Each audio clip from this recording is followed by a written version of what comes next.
നമസ്കാരം. തദ്ദേശ സ്വയംഭരണ സ്ഥാപനങ്ങളിലേക്കുള്ള തെരഞ്ഞെടുപ്പിൽ നേടിയ മിന്നും വിജയത്തിന്റെ പശ്ചാത്തലത്തിൽ അതിന്റെ ആലസ്യത്തിൽ കിടന്നുറങ്ങാനൊന്നും കോൺഗ്രസ് നേതാക്കന്മാരെ കിട്ടില്ല എന്ന് തന്നെ വളരെ വ്യക്തമായി കോൺഗ്രസ് നേതാക്കന്മാർ കേരളത്തിലെ വോട്ടർമാർക്ക് തെളിയിച്ചു കൊടുത്തിരിക്കുകയാണ്.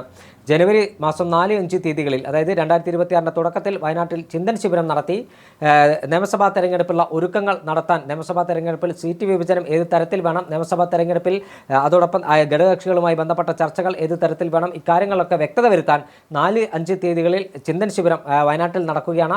അതോടൊപ്പം തന്നെ കേരളത്തിലെ ബൂത്ത് കമ്മിറ്റികൾ ചലിപ്പിക്കാനും കേരളത്തിലെ വാർഡ് കമ്മിറ്റികളുടെ പ്രവർത്തനങ്ങൾ ഏകോപിപ്പിക്കാനും SIRമായി ബന്ധപ്പെട്ട് വോട്ടർ പട്ടികയിൽ നിന്ന് പുറത്തായ ആരെങ്കിലും ഉണ്ടെങ്കിൽ അവരെ പൂർണ്ണമായും വോട്ടർ പട്ടികയിൽ ഉൾപ്പെടുത്താനുമുള്ള പ്രവർത്തനങ്ങൾ നടത്താൻ താഴെത്തട്ടുള്ള കമ്മിറ്റികൾക്ക് കോൺഗ്രസ് നേതൃത്വം നിർദ്ദേശം നൽകി കഴിഞ്ഞു. എന്താണ് കോൺഗ്രസിൻ്റെ ലക്ഷ്യം? കേരളത്തിലെ ഭരണത്തിൽ ഉപരി CPM ലക്ഷ്യം കാണുന്ന കോൺഗ്രസ് മുക്ത കേരളവും BJP ലക്ഷ്യം വെക്കുന്ന കോൺഗ്രസ് മുക്ത ഭാരതവും ഇല്ലാതാക്കാൻ രാവ് പകലാക്കി ചോര നീരാക്കി പോരാട്ടം നടത്താൻ തന്നെയാണ് കോൺഗ്രസിൻ്റെ തീരുമാനം. എന്തായാലും വരാനിരിക്കുന്ന നിയമസഭാ തെരഞ്ഞെടുപ്പ് കോൺഗ്രസിനെ സംബന്ധിച്ചിടത്തോളം ജീവൻ മരണ പോരാട്ടമാണ് എന്ന കാര്യത്തിൽ തർക്കമില്ല.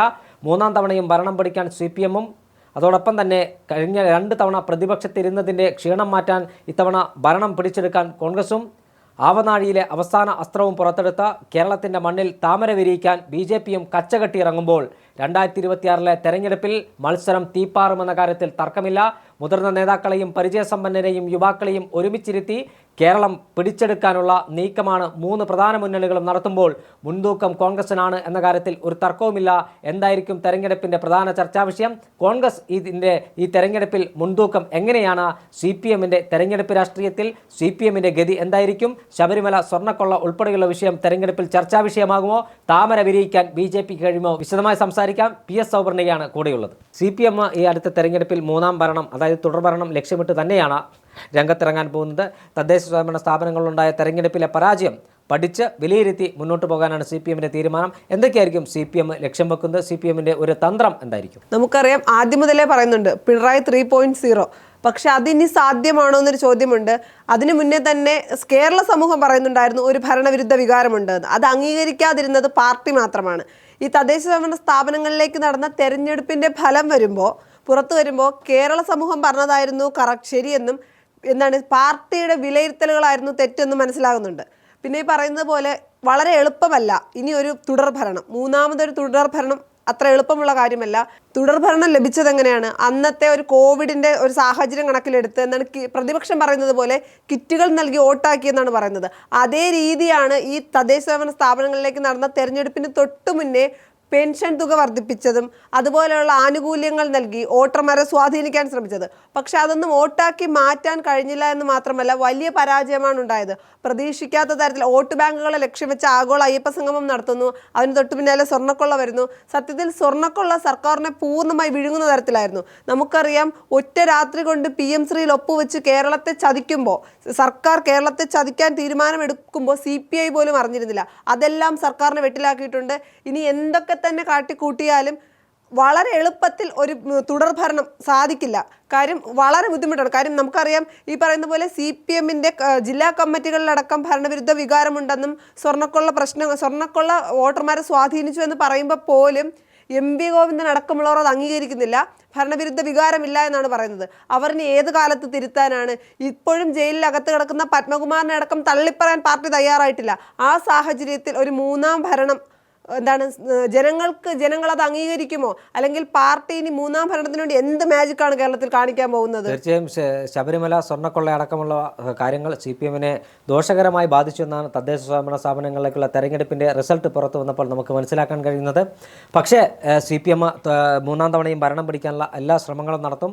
ക്ഷേമ പെൻഷൻ 400 രൂപ വർദ്ധിപ്പിച്ച ആളുകൾ ഇനിയും ക്ഷേമ പെൻഷൻ വർദ്ധിപ്പിക്കും. അടുത്ത ബജറ്റിൽ കൃത്യമായി കേരളത്തിലെ ജനങ്ങളെ ലക്ഷ്യമിട്ടുകൊണ്ടുള്ള ഒരുപാട് പദ്ധതികൾ ഉണ്ടാകും. അണിയറയിൽ ഒരുപാട് പദ്ധതികൾ നടപ്പിലാക്കാനുള്ള ശ്രമം നടത്തിക്കൊണ്ടിരിക്കുന്നെന്നാൽ ലഭ്യമാകുന്ന വിവരം. അതോടൊപ്പം തന്നെ ജീവനക്കാരുടെ ഏറെ നാളായുള്ള ആവശ്യമാണ് പങ്കാളിത്ത പെൻഷൻ റദ്ദാക്കണമെന്ന്. സർക്കാർ ജീവനക്കാർക്ക് വേണ്ടി പങ്കാളിത്ത പെൻഷൻ റദ്ദാക്കുമെന്നാണ് മനസ്സിലാക്കാൻ കഴിയുന്നത്. ഇത്തരത്തിൽ ഒരുപാട് അണിയറയിൽ ആയുധങ്ങൾ രാഗി വിരുക്കിക്കൊണ്ടിരിക്കുകയാണ് CPM. അതുകൊണ്ടൊന്നും CPM-നെ രക്ഷപ്പെടുത്തില്ല എന്ന് തന്നെയാണ് മനസ്സിലാക്കാൻ കഴിയുന്ന ഒരു കാര്യം. തെരഞ്ഞെടുപ്പിന് തൊട്ടു മുന്നേ ഇത്തരം വാഗ്ദാനങ്ങൾ, പലതും വാഗ്ദാനങ്ങൾ പ്രോഗ്രാമുകൾ മാത്രമേ ഒതുങ്ങാനും സാധ്യതയുണ്ട്.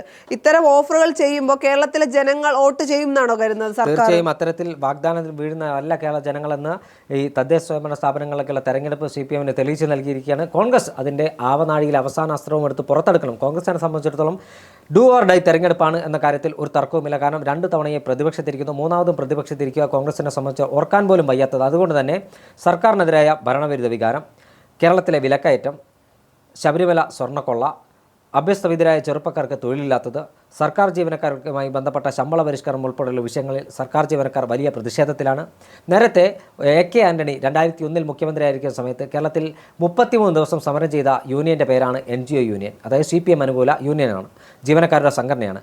ആ സംഘടന ഇപ്പോൾ പങ്കാളിത്ത പെൻഷൻ റദ്ദാക്കുമെന്ന പ്രകടനപത്രികയിൽ വാഗ്ദാനം നൽകി അധികാരത്തിലേറിയ സർക്കാർ 2ാം തവണയും ഭരണത്തിലെത്തിയിട്ടും പങ്കാളിത്ത പെൻഷൻ റദ്ദാക്കിയിട്ടില്ലെന്ന് മാത്രമല്ല, ജീവനക്കാരുടെ ശമ്പള പരിഷ്കരണം അടക്കമുള്ള വിഷയങ്ങളിൽ ഒളിച്ചുകളി നടത്തുമ്പോൾ NGO യൂണിയൻ അടക്കമുള്ള സംഘടനകൾക്ക് ഒന്നും പറയാൻ കഴിയാതെ സർക്കാരിന് വേണ്ടി മുദ്രാവാക്യം വിളിക്കുന്ന ദയനീയമായ കാഴ്ച നമ്മളിപ്പോഴും കാണുകയാണ്. അതുകൊണ്ട് തന്നെ സർക്കാർ ജീവനക്കാരിൽ വലിയ വിഭാഗത്തിന് ഈ സർക്കാരിനോട് അതൃപ്തിയുണ്ട്. അഴിമതി കേരളത്തിൽ ഒരു തുടർ ചർച്ചയായി മാറിയിരിക്കുന്നു. അതോടൊപ്പം തന്നെ ക്രമസമാധാന നില തകർന്നിരിക്കുന്നു. ഈ നിരവധിയായ വിഷയങ്ങളാണ് കോൺഗ്രസ് ഈ തെരഞ്ഞെടുപ്പിൽ ഉയർത്തിക്കാണിക്കുന്നത്. അതോടൊപ്പം തന്നെ കേന്ദ്ര സർക്കാരിൻ്റെ കേരളത്തോടുള്ള ചിറ്റമ്മ നയം ഉൾപ്പെടെയുള്ള വിഷയങ്ങളിൽ കോൺഗ്രസ് പ്രചരണായുധമാക്കി മാറ്റുമ്പോൾ അത് തങ്ങൾക്ക് അനുകൂലമാകുമെന്നാണ് കോൺഗ്രസിൻ്റെ പ്രതീക്ഷ. മുൻകാലങ്ങളെ പോലെയല്ല, ചില മണ്ഡലങ്ങളിൽ ത്രികോണ മത്സരം നടക്കുമെന്ന കാര്യത്തിൽ തർക്കമില്ല. BJP വലിയ പ്രതീക്ഷയാണ്. പ്രത്യേകിച്ച് ലോക്കൽ ബോഡി തെരഞ്ഞെടുപ്പിൽ തിരുവനന്തപുരം കോർപ്പറേഷൻ അടക്കം വിജയിച്ച BJPക്ക് വലിയ മുന്നേറ്റം സൃഷ്ടിക്കാൻ കഴിയുമെന്നാണ് BJP നേതൃത്വത്തിൻ്റെ കണക്കുകൂട്ടൽ.